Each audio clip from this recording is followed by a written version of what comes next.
Hi party people, welcome back to my channel. I'm gonna be watching my mic like a hawk this video because last time it cut out on me and I'm terrified that's gonna happen again, and I do not want to waste my time sitting here yapping to you guys about whatever I gotta yap about in order to get my point across. Alright, if you want to take Ozempic, fine, but this is for the people who probably want to take Ozempic, but you can't afford it, nor do you technically even qualify it, or you don't have insurance, or you just have no way to get to that.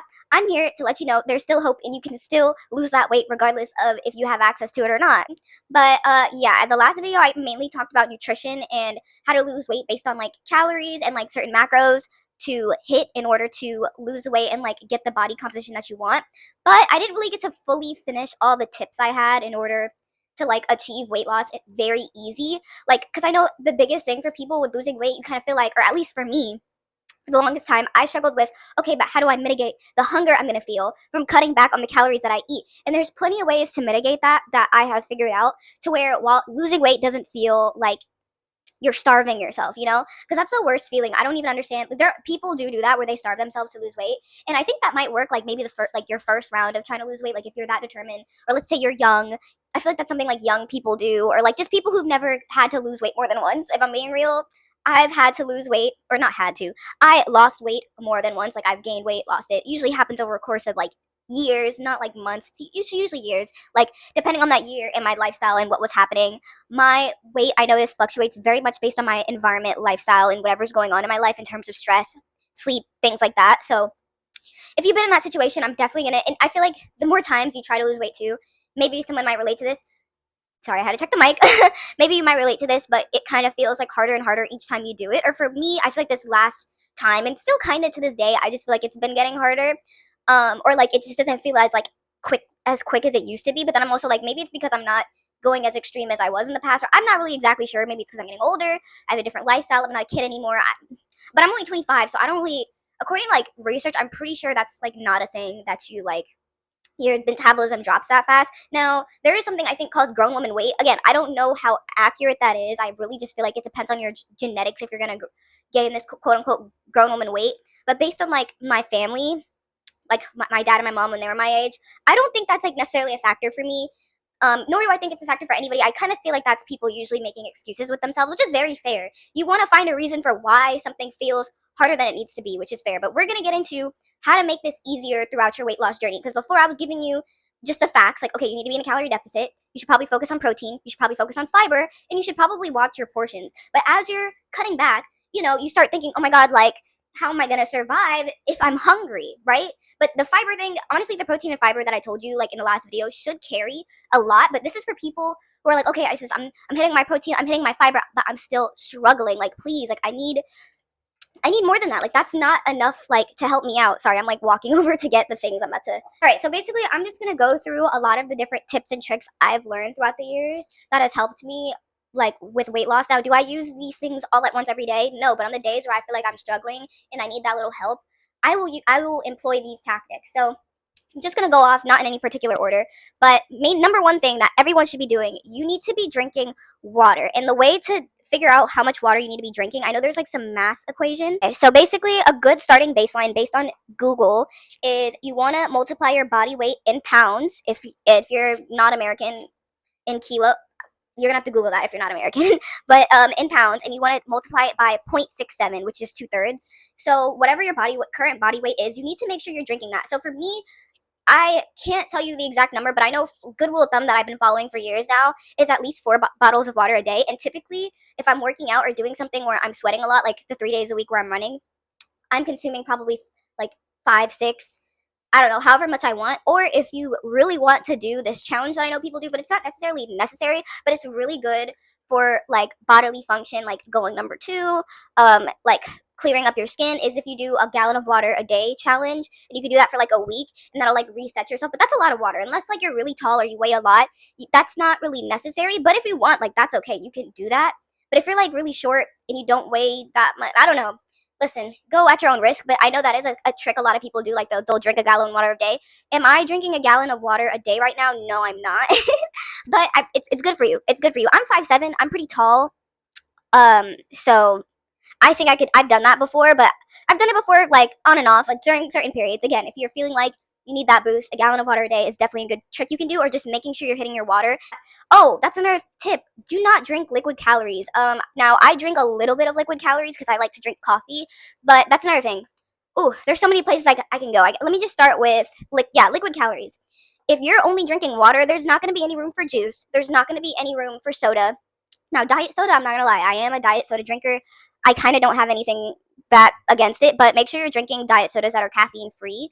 I think you should limit yourself to how much diet soda you're drinking, or if you're drinking the minimum amount of water, I think it's okay to have a diet soda drink. That's just me personally because it's 0 calories. Now, is it necessarily the most healthiest thing for you? No. Can it affect your body in terms of like how much bloating you get? Yes. But if you're like me and you want to live a little, you drink a diet soda. So again, this is what I do for coffee. I have an espresso machine, which is basically just, it's like a Keurig. These are some coffee pods that I have. I typically just pop a pod in, and the only thing I add to my coffee is 2% milk, and typically I get the 2% Fairlife milk, but if I go to a different store that doesn't have the Fairlife milk, which is basically just milk that's filtered to have higher protein and less sugar in it, because milk has natural sugars, and I put about anywhere from 3 to 5 ounces of milk, which I do weigh out. We're going to get to that. Let me actually move it over here.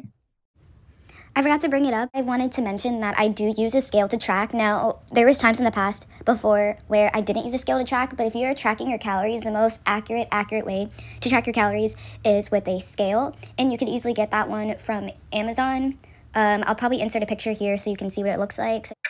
And for sweeteners, I used to do this thing called zero sugar Torani syrup. It's like a barista syrup. You can get this from TJ Maxx. I think you could also get it from Marshalls, or you could get it online. But if you want to get it cheap, you can either go to Walmart, TJ Maxx, or Marshalls. That's the best place you can get it for a reasonable price. I used to do that all the time, but currently, ever since I started working at that one coffee job, they had brown sugar packets, white sugar packets, or Splenda. And once I started using this, I realized, oh, I really like Splenda. I feel like it's a good. It's an artificial sweetener. I don't know how people feel about that, but I will say for me, as someone who naturally has a sweet tooth, that really helps with mitigating like me having sugar. Now, do I completely stay away from sugar completely? No, but I do monitor my sugar intake heavily to a point where I'm not really eating, like, I'm not consuming too much of it, and I'm very, very well below the daily amount recommended for adults. I think the recommended amount, so for women, the maximum recommended daily amount of added sugar, so not natural sugars that occur in fruit or milk, like the milk that I have, it has sugar, but that's like unnaturally, it's not added in, but this is for added sugar. So that's another thing. When you're going to be losing weight, if you are not already in the habit of reading the labels on everything that you buy at the store, get in the habit of that, because you need to understand what you're intaking, and you need to be more mindful of that, and that is going to help you immensely. Now, when you're looking at the back of these labels, you just want to make sure there's no ingredients in there that you can't understand or read. Like, if you don't know what that ingredient is, you probably shouldn't read it. Or if it has a list of ingredients like that are like so long, words so tiny, and it just looks like a whole bunch of shits in it, that's probably not good for you. That means it's highly processed. You want things with an ingredient list of like, I don't know, 10 or less. I don't know. You just want it, or if it's a long list, it better be like everything in there you could pretty much read. Another thing you want to stay away from that will help with weight loss long term, and then it's just overall not good for you, is this thing called seed oils. Now, olive oil, avocado oil, those oils are fine, but like vegetable oil, sunflower oil, safflower oil, all those things are like the same things they use in like factories where they like put into cars and stuff, so you probably don't want to consume that. But that's getting in the weeds a lot. I still sometimes consume seed oils, but I really try to mitigate how much of that I'm consuming, because it's really not good for you. But if you start reading the back of like nutrition labels on boxes or things that you're buying from the grocery store, you will see that a lot of things have seed oils, because America doesn't give a fuck about you. They really don't. Or not America. The people who run these big food corporations, they don't care about you. Now, if you're woke or just smart at all, not even woke, even the conservatives know this. That's why they have like the traditional housewife cooking, whatever. They know better than anybody. Like, you have to watch what you're putting into your body, because if you don't, it's just I don't know, you're just not really you're not in luck. Like, you don't want to do that. So yeah, 25 grams, a maximum of 25 grams of added sugar a day is what's recommended. I don't even hit near 25 grams. If I'm having added sugar, it might be around 10 to 15 grams. Now, are there days where I'll like, go over that? Like, let's say because I'm out with my family, or you're doing something with friends. Like, for example, this past weekend was 4th of July, and my mom's boyfriend booked a trip for us to go out to Miami, because I live in South Florida, but I live in Broward County. But Miami's right there. Like, so we took a day trip. He got us a hotel, and there was like a free concert going on, and like free fireworks, and they had a free drone show. So we just spent the day out in Miami, and I'm not gonna lie, my mom and my mom's boyfriend, millennials, I feel like millennials and up, Gen Z, it's a little different. they like to drink. So everywhere we went, like if we got food, they were getting a drink. I wasn't doing all that, but I did cave when we saw Fat Tuesdays. It was like later in the day after dinner, and we still were about to go to the concert. Like my mom was ordering a Fat Tuesday drink, and I was like, you know what, I'll have one. So, and in that case, I think Fat Tuesday, it was like a 12 or 14 ounce drink that I had. It had to be anywhere from like 400 to 500 calories, which is a lot for me. That's how much I usually eat for a meal. But like I said, I do indulge. I feel like everything is good and balanced. Now, like if you have that, like maybe a 1 or 2 times a month, that's fine. Because I'm not trying to say everything should be off limits. But if you're in a weight loss journey, the more you stay away from those things, the better your results will be. And it might feel hard if you're used to drinking. Oh, that's another thing. Cut out alcohol. Don't like alcohol is that's like the worst thing you could be drinking or consuming when you're trying to lose weight because it gets in the way of a lot. I don't have like the science. I can't explain the science that well because I haven't really looked into it that much, but I've heard many experts say that, like explain how alcohol is just really not good to use if you're trying to lose weight. But like I said, I haven't really looked into it that much because I was never a big drinker. If you've watched any of my videos before, you know I was a stoner. I'm not a stoner right now currently, but I have nothing against the ganj, and I think I kind of lean towards that because it was 0 calorie, toxic, probably. But I'm not smoking right now, so your girl is pretty much sober. I mean, like I said, I had that drink, that Fat Tuesday drink the other day, but like it was 4th of July. Like, you know what I mean? Like occasions are fine, you know? Okay, so the next tip I wanted to tell you about, which I did talk about in the other video, psyllium husk powder. I'm going to just briefly touch this again. Fiber. This has about 4.5 grams and a teaspoon. You put this in like 8 ounces of water and you mix it and then you down it as fast as you can because what this does is it gels up in your stomach and it'll keep you fuller longer and it's healthy. It's a whole food thing. It's doctor recommended, as the things say, and you can find that on Amazon or try to find it at your local store. I got that one from Whole Foods.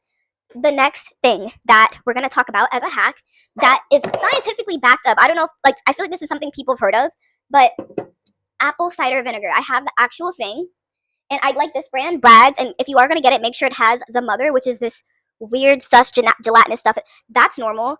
Yeah, apple cider vinegar. So you can either do a tablespoon of this in water. This is known to, especially after having sweet foods, it's known that this will help, like, avoid your blood sugar spiking too much after eating something. So you could have this before or after a meal. I guess it would probably be good before a meal, but this helps make your like burn belly fat, or like it helps like keep your stomach flat. Like it helps remove the fat around your stomach. And mind you, this is my stomach after eating like a meal. Like I just ate food and my stomach's still pretty flat. And I didn't even get to go okay, I'm TMI, but anyway, I also went for a run today. I did 30 minutes in 91-degree weather. Now, I didn't want to do that in 91-degree weather. I typically try to go later in the day, but I also need to be delivery driving at the end of the day because I haven't had like a full-time job. Guys, yeah, I know. Anyway, yeah, so you can do that. Or this is a very tangy taste. Some people use this in salads, like if you use like you know how you use red wine vinegar? This is just another vinegar you can use for recipes, or honestly, I haven't used it in a while because what I have been using, because I just find it more convenient, is that I've been using these apple cider vinegar tablets. And so it's the same thing, but you just take it in tablets so you don't really taste it as much, and you get the same exact benefits. It says here, manage weight levels, blood glucose levels, cholesterol, and it helps your immune system too. And this is vegan. This brand is vegan if anybody is worried about that. There's no artificial flavors or colors. Yeah, so this is really good for you, and this will this will help kill your appetite in between meals, like so you avoid snacking and things like that. Oh, that's another thing.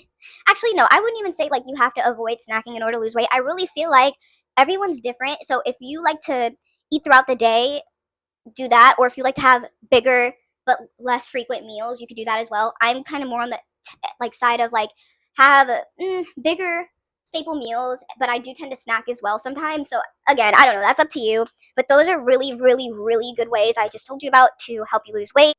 Oh, after a meal, a good way to make sure your blood sugar, again, doesn't spike. And the reason why I keep bringing up blood sugar, for anyone who doesn't know, basically when you eat carbs or just food in general, your body's natural response to that, like it's just a natural thing. There's nothing wrong with your blood sugar going up and spiking. It's just that depending on what you eat, it can spike way higher or way lower. Like they say you should eat, oh, this is another tip, eat your food in the correct order. So you're supposed to eat protein first, or veggies and protein first, and then the carbs last. That will also help mitigate the blood spike of sugar, because basically the higher your blood sugar spikes when you eat food is the harder it drops, and that drop is when you get that, like all of a sudden you get super hungry. So let's say you have a cookie, but you had nothing else to eat. Like let's say you're trying to be in a calorie deficit and you're like basically kind of starving yourself all day, and then you decide, oh, well, I did so good, it's 8 p.m., and you eat a cookie. I don't know why anybody would do this, but like, or it doesn't even have to be a cookie, but I'm just trying to use an example.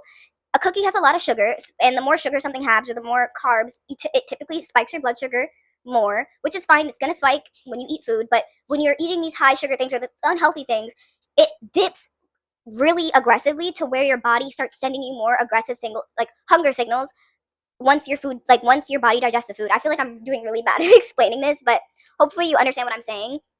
But yeah, that weird aggressive hunger that you get. You know how like when you eat food and then like you get hungry, there's times where you get hungry and it's like, okay, I'm hungry, but like I'm like not tripping, like I'm gonna eat soon. But then there's also other times where like you eat and then all of a sudden you get this weird aggressive hunger, like you feel like you have to eat now, like you get ravenous.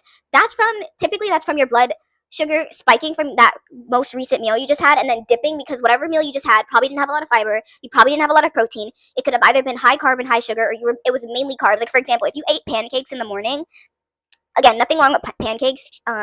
If you're if you want to eat pancakes, but it can make, at least for me, I noticed some people are different, and maybe you can handle that spike. But like I typically don't eat sweet things in the morning. Okay, that's another tip. To start your days off with high protein, higher fat, lower carb, if you want to avoid that extra hungry feeling. Because I know some people feel like, oh, once they start eating, it feels like for the whole day, like they just feel ravenous. That's probably because you're starting your days off with a lot of carbs and not a lot of protein and fiber. But if you start your day off with fiber and protein and a healthy fat source like avocado, or fats from the healthy fats that come from eggs, like the egg yolk, that's the fat part of eggs, or peanut butter, um, yeah, you'll notice that like you have a way better control of those things. And maybe like I've been a great advocate for like have a savory meal first, and like if you did want the pancakes, have them for dinner, have breakfast for dinner, because at least you started, like I feel like it's gonna be way, and then the carbs from the pancakes, if you have it for dinner, you'll be able to go to sleep, because carbs, that if you have enough, it'll make you kind of sleepy. Like I just feel like it makes more sense to have your carbs at night. I mean, you could have carbs in the day, like you could even have a little bit of carb for breakfast, but you just want to manage that. And man, okay, I think I'm getting in the weeds too much with blood sugar. Oh, another thing you can do is drink green tea. Green tea also kind of does something very similar to apple cider vinegar when there's research behind it helping you like manage your stomach, like keeping it, I guess, flat, or like, yeah, and it helps with curbing your appetite too, because it is a bit of caffeine, so you do want to watch how much or when you're having this. You want to have it closer to the higher of the day, but it's not as much caffeine as like coffee or like an energy drink. I actually don't drink energy drinks. I'm a coffee and tea drinker. Now, I haven't had tea in a very long time, because in the summers I typically don't, because it's really hot where I'm from.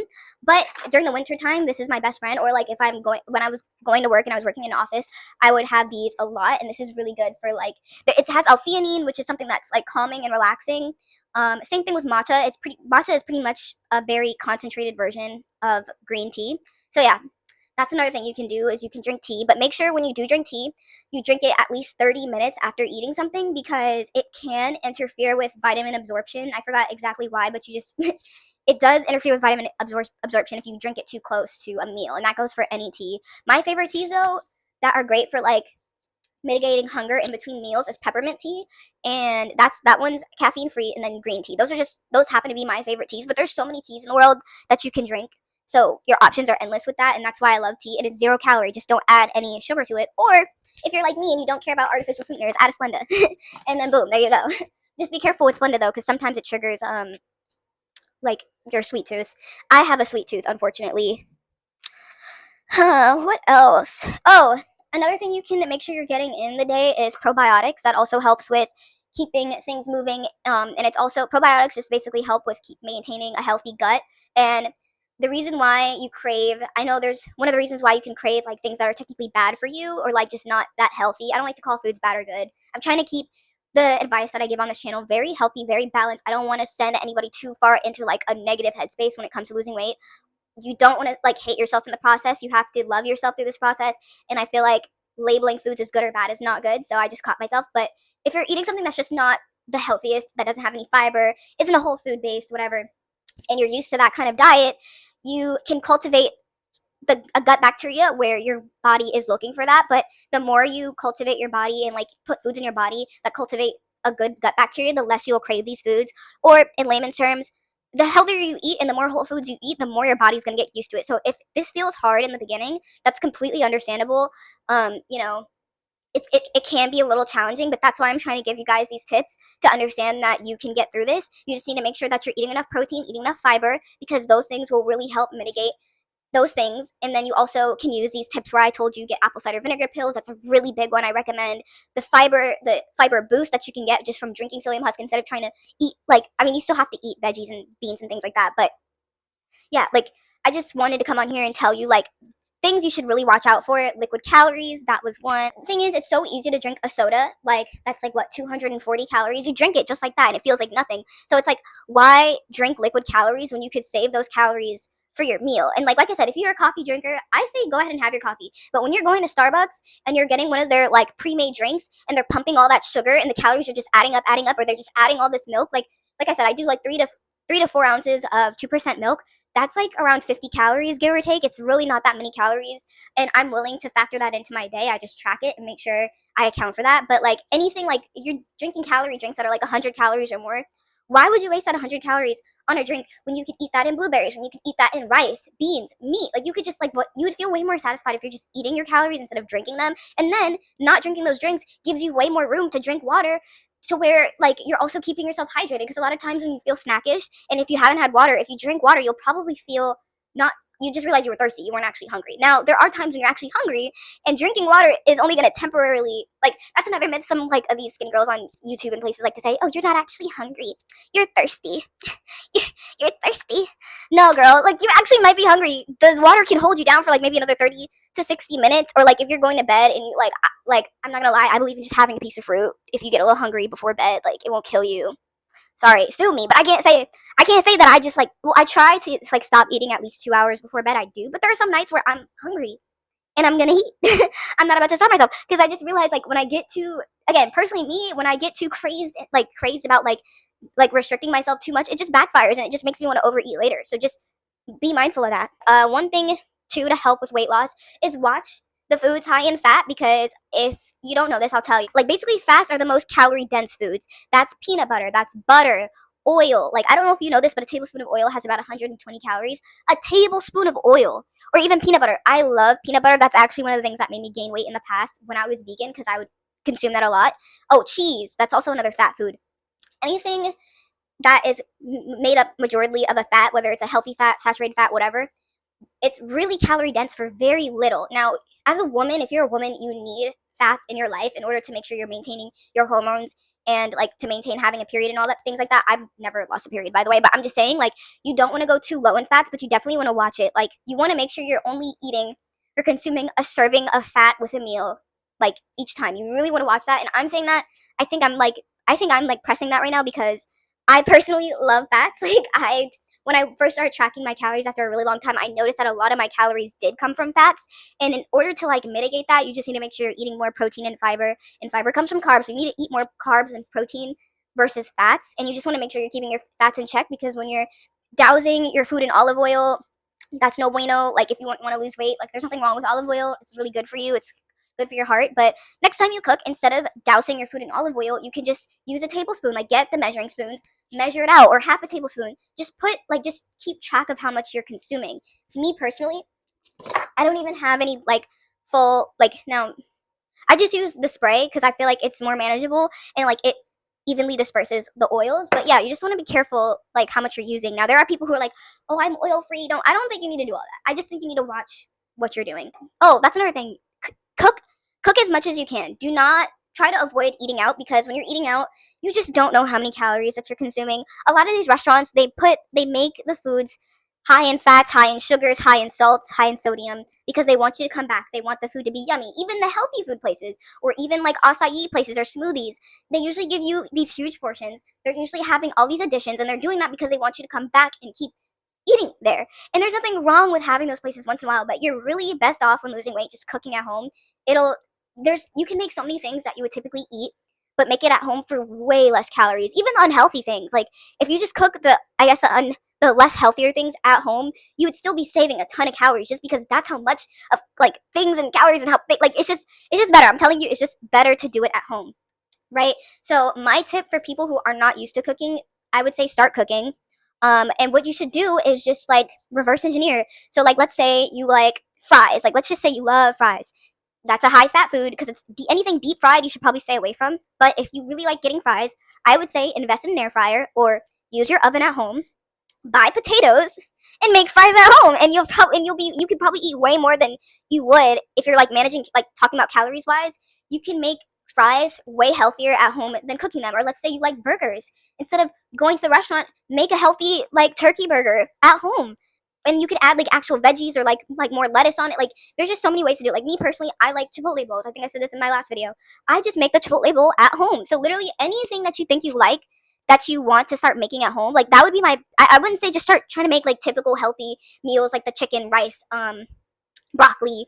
Like, you know, when people do like plain chicken, plain rice, plain broccoli, like, I mean, go off if that's you, but like, you don't have to do that. You can just start looking up, especially on Pinterest. Pinterest has a lot of good ideas. I might actually insert like a recording of me going down like this.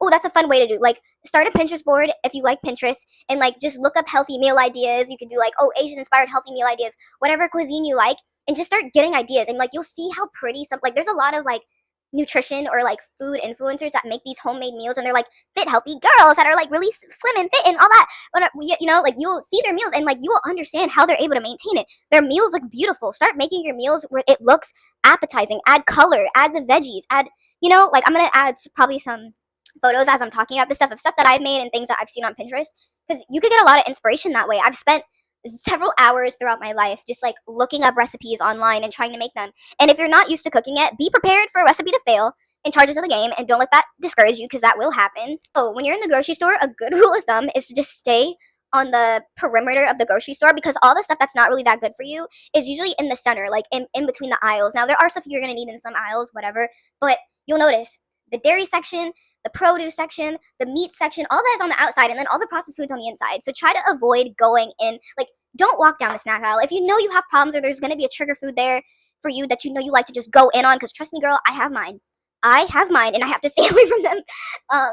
Don't walk down that aisle and like torture yourself like that. I don't know if you noticed, but like snacks, candies, they come in very colorful packaging. You walk into a gas station and like literally people take aesthetic Pinterest, Instagram photos in front of those aisles because it's so colorful and it's like a vibe, it's like an aesthetic, and it's also very appealing to look at. Like that's the power of marketing. That's the whole point of what these food companies are trying to do. They're trying to suck you in, get you hooked, or even just looking at them and like making it look appealing by putting it in this cool, beautiful packaging.